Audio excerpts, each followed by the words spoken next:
Assalamualaikum warahmatullahi wabarakatuh. Selamat pagi. Salam sejahtera untuk kita semua. Semoga kita semua selalu diberikan kesehatan oleh Tuhan Yang Maha Esa. Oke. Kalau pertemuan sebelumnya kita sudah membahas tahapan-tahapan pertambangan ya, beserta karakteristiknya serta tahapan eksplorasi ya. Pada pertemuan mata kuliah pengantar pertambangan umum hari ini kita akan membahas tentang pengenalan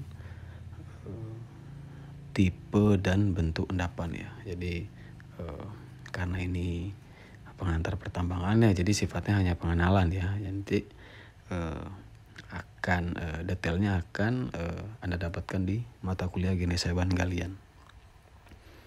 Jadi sebagai ahli pertambangan kita mutlak harus memahami karakteristik genetik endapan bahan galian ya yang akan kita cari, di mana ilmu ini akan sangat berimplikasi pada kegiatan pertambangan, khususnya pada kegiatan eksplorasi. Pada slide ini terdapat dua foto profesi ya. Yang di atas itu profesi seorang dokter dan di bawah adalah profesi seorang eksplorasionis ya. Jadi ada apa sih dengan kedua profesi ini ya?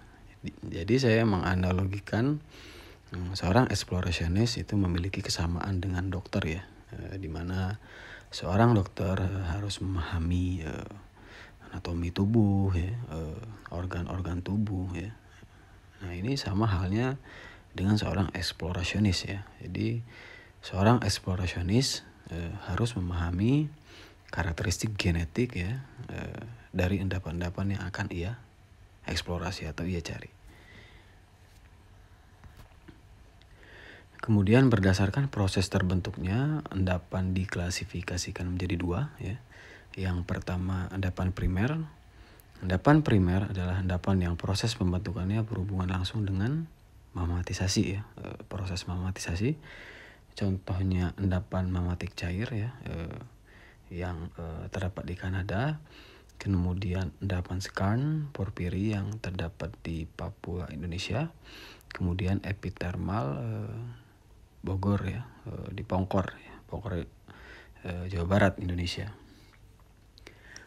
Pada endapan primer ini relatif berasosiasi ya dengan proses endogen ya, seperti segregasi mama, proses hidrotermal, lateral secretion dan lain-lain. Kemudian yang kedua ada endapan sekunder ya. Endapan sekunder cenderung berbeda dengan endapan primer. Endapan sekunder adalah endapan yang proses pembentukannya tidak berhubungan langsung dengan magma, tetapi merupakan hasil rombakan ya, proses pelapukan, transportasi, sedimentasi dari endapan primer itu sendiri. Contohnya niklaterit ya, yang penyebarannya ada di banyak di Sulawesi Tenggara, timah placer di Pulau Bangka dan Kepulauan Riau, kemudian bauksit ya, yang banyak terdapat di Kalimantan Timur, Kalimantan Barat dan Riau.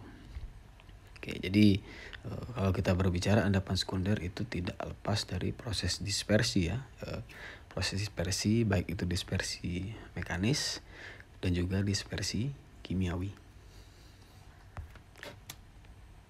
Oke. Endapan itu berdasarkan bentuknya dibagi dua, ada diskordan dan konkordan. Jika diskordan itu artinya pola badan bijinya itu menerobos ya, atau memotong batuan sekitarnya ya. Sedangkan kalau konkordan dia kebalikannya ya, yaitu lebih cenderung sejajar dengan batuan sekitarnya. Diskordan dibagi dua, beraturan dan tidak beraturan ya. Yang beraturan itu dibagi lagi menjadi dua, tabular dan tubular. Kemudian tidak beraturan itu dibagi menjadi disseminated ya, atau menyebar polanya. Kemudian yang kedua itu ada dalam bentuk replacement ya, irregular replacement. Kemudian konkordan itu dibagi lagi ya, jadi endapan biji yang terdapat pada batuan sedimen, yang terdapat pada batuan beku, yang terdapat pada batuan metamorf, dan dia dalam bentuk residual ya, residual host rock. Oke, yang pertama itu bentuk tabular ya. Jadi tabular adalah badan biji dengan pola distribusi penyebaran menerus dalam arah 2 dimensi ya, panjang dan lebar, tetapi dia sangat terbatas dalam 3D ya, atau ketebalannya. Jadi ketebalannya sangat kecil ya, tipis, pipih ya. Dia bentuknya pipih. Kemudian dia dijumpai dalam bentuk urat dan juga loads ya. Jadi kalau kita berbicara urat atau vein itu cenderung digunakan untuk pola urat yang dikontrol oleh fractures ya, sesar ya, fault. Kemudian load cenderung digunakan untuk pola urat yang dikontrol oleh crack. Jadi ini bisa dilihat ini penampakan dari urat ya. Jadi bisa dilihat jadi urat-urat tuh di gambar sebelah kiri ya. Jadi urat-urat itu umumnya terbentuk di zona rekahan ya. Nah, jadi dia sehingga menunjukkan bentuk yang teratur ya dari segi orientasinya. Kemudian mineralisasi pada umumnya berupa asosiasi ya dari beberapa kombinasi mineral biji dan geng ya, mineral pengotor dengan komposisi yang sangat bervariasi. Kemudian bisa dilihat di gambar urat itu yang berada di tengah ya, itu dibatasi oleh batuan dinding ya, yang batasnya atau batas bundernya itu sangat jelas ya, batu ya, bisa batuan samping kita kenal dengan wall rock ya, wall rock. Kemudian di sebelah kanan terlihat ada penampakan dari urat ya. Di urat ini adalah urat yang berada pada tambang Hishikari ya, Jepang ya. Jadi Hishikari adalah salah satu tambang emas terbesar di Jepang. Ya, jadi bisa dilihat itu yang uratnya itu yang berwarna putih ya, yang di tengah ya. Kemudian yang di kanan kirinya ya, yang menjadi batasnya itu adalah wall rock ya. Jadi wall rock itu batuan samping ya. Oke, jadi urat itu ya yang di bagian tengah itu dia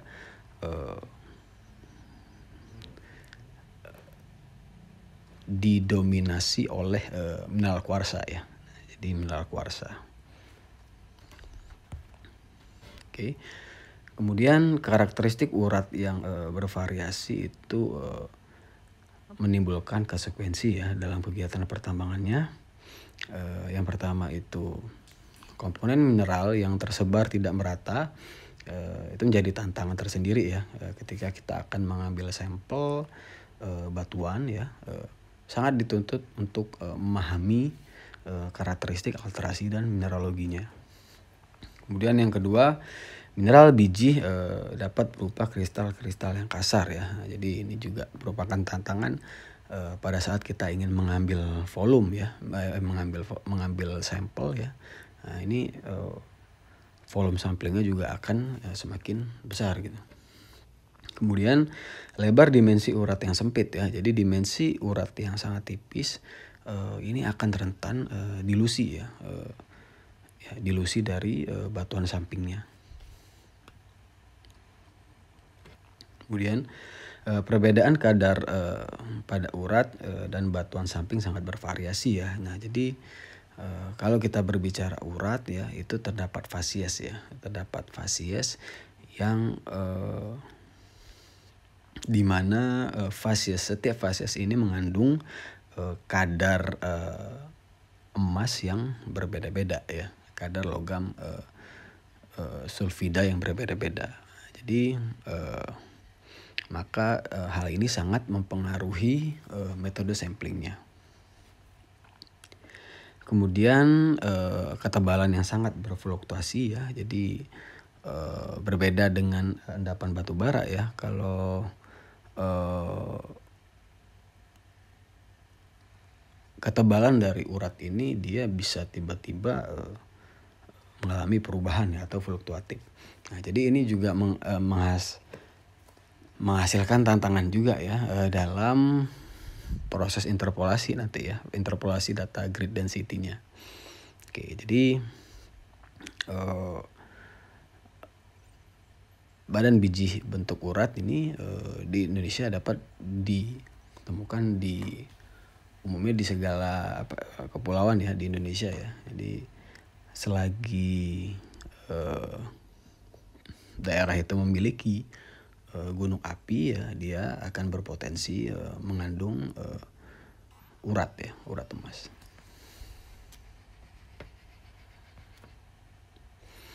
Kemudian tubular ya, tubular jadi berbeda dengan tabular ya. Kalau tubular, badan biji dengan pola penyebaran terbatas dalam arah 2D, namun relatif menurun dalam arah 3D ya. Kemudian dia berbentuk pipe ya, pipa ya, bisa dilihat di gambar. Di badan biji tubular dijumpai dapat membawa mineral intan primer ya. Jadi komoditi pada endapan tubular ini dia komoditinya intan ya atau diamond. Jadi badan biji tabular ini ya atau yang badan biji yang membawa komoditi intan atau diamond ini, dia berada pada kedalaman yang sangat tinggi dan temperatur yang sangat tinggi. Kemudian dia berasosiasi dengan batuan ultra basic ya, kimberlite dan lamprorite ya. Nah, jadi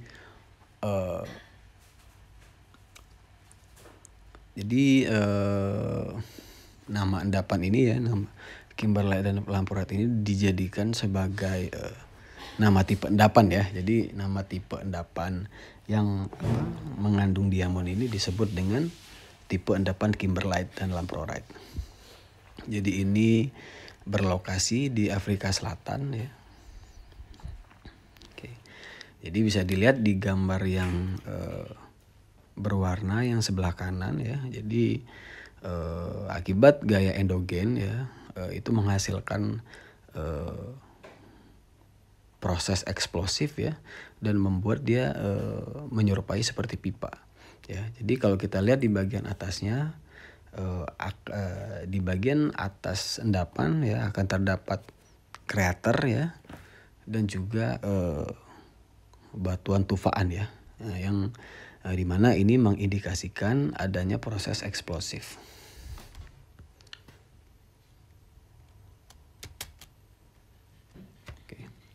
Kemudian ada disseminated ya. Disseminated badan biji ya dengan mineral biji yang tersebar ya di dalam host rock atau batuan induk. Kemudian Stockworth badan biji di mana mineral bijinya tersebar di dalam host rock ya, tetapi menyerupai finlets ya yang saling berpotongan menyerupai jaring ya. Jadi Stockworth ini dia urat ya, tapi uratnya relatif sangat kecil ya dan berpotongan ya. Tetapi di dalam urat-urat ini juga berpotensi mengandung mineral-mineral berharga ya. Kemudian mineral yang mendominasi dari urat ini kuarsa.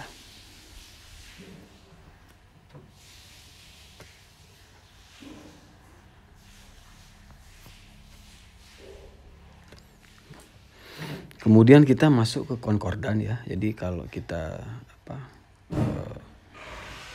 sudah disinggung tadi, konkordan adalah endapan biji yang relatif sejajar ya dengan batuan sekitarnya ya. Jadi dia sifatnya tidak memotong.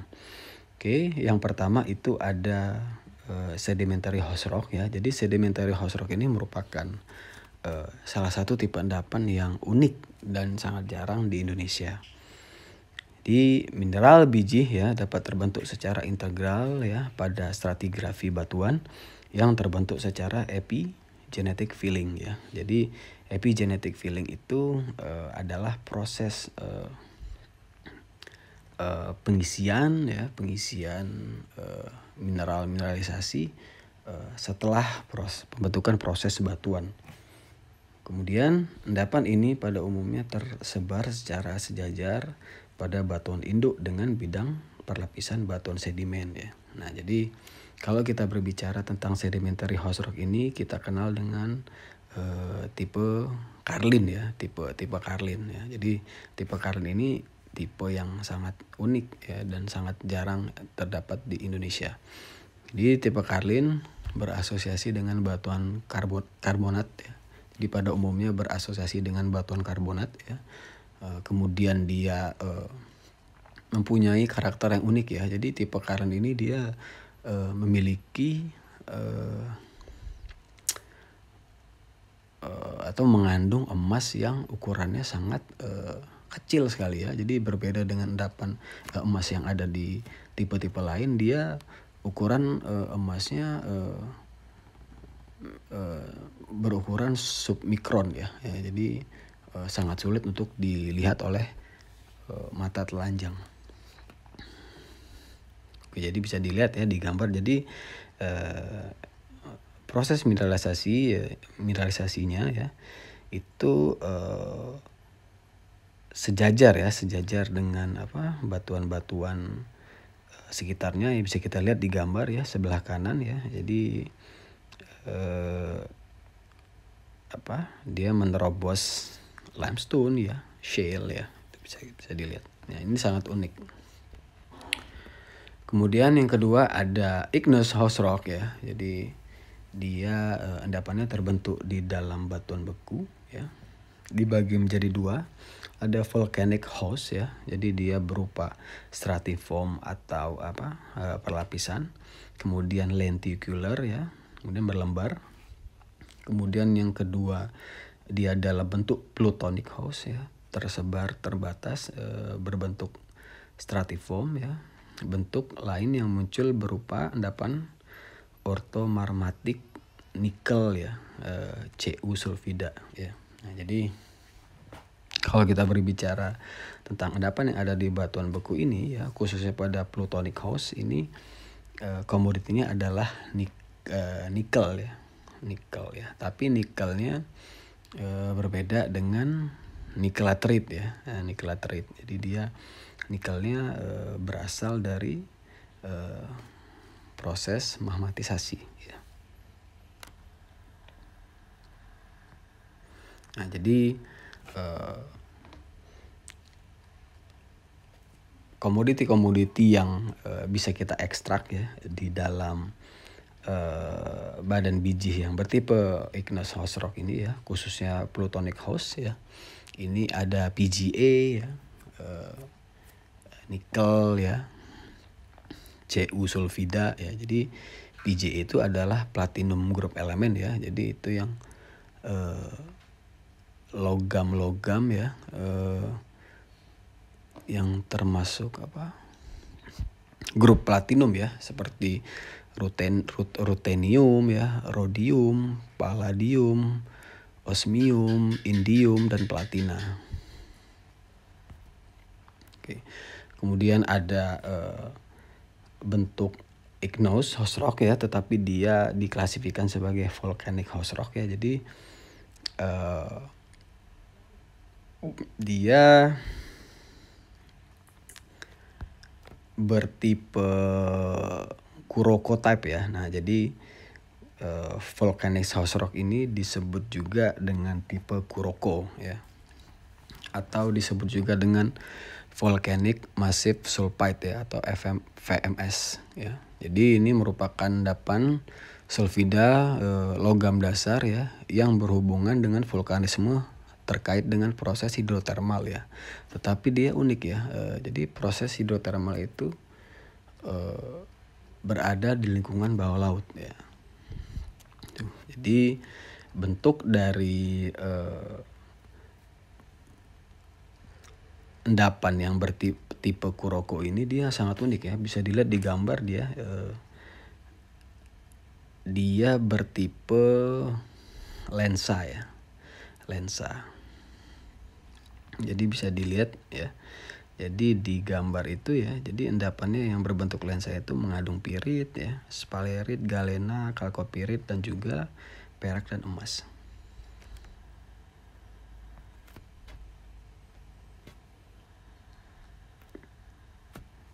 Kemudian ini juga gambar yang tadi ya, yang igneous ya, igneous plutonic host rock ini ya. Jadi dia relatif sejajar ya. Jadi dengan batuan Khosroknya ya, Gabbro bisa dilihat di gambar ya. Oke, kemudian konkordan ya, tipe metamorfik Khosrok ya. Endapan dengan morfologi tidak beraturan dan terbentuk di dalam zona metamorfik ya, yaitu zona kontak metamorfik. Nah, mineral biji yang sering terbentuk pada tipe ini adalah wollastonite, andalusit, garnet, dan granit. Oke. Kemudian residual Khosrok ya, jadi ini relatif berbeda dengan tipe-tipe sebelumnya ya. Jadi ini adalah tipe dari sekunder ya, jadi endapan sekunder ya. Jadi dia adalah hasil proses pelapukan. Oke. Badan biji yang terbentuk akibat perombakan batuan yang mengandung mineral biji dengan kadar rendah. Kemudian pelapukan pelarutan ya, serta pelindian dan selanjutnya mengalami pengkayaan. Nah, ini kalau kita berbicara tentang residual Khosrok ya, tipe endapannya adalah endapan nikelatrit ya, yang tersebar di Sulawesi Tenggara ya, dan juga daerah Sulawesi lainnya ya. Jadi bisa lihat di gambar ya. Jadi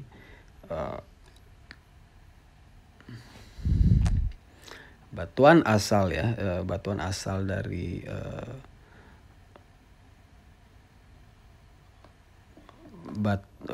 pembentukan ya residual Khosrok ini adalah batuan ultra basah. Nah, ya, jadi dia memang harus terbentuk pada batuan ultra basah ya, peridotit, dunit ya, hasburgit. Kemudian mengalami proses pelapukan ya, kemudian pelindian ya, pengkayaan. Tuh, jadi terciptalah profile ya. Jadi profile ya. Jadi bisa dilihat ya, kalau kita berbicara nikelatrit ya, akan membentuk profile ya, profile ya. Yang di bawahnya itu adalah bedrock ya. Kemudian adanya zona saprolite ya, zona saprolite ya. Kalau di gambar ini bisa dilihat ya. Jadi ada di nickel ore ya, di perlapisan nickel ore. Oke. Kemudian limonite ya, limonite laterite ya. Kemudian baru iron cap ya, iron cap. Nah, ini merupakan kenampakan ya di lapangan endapan dari residual Khosrok ya, nikelatrit ya. Jadi bisa kita lihat dia terdapat profile ya, profile ya. Jadi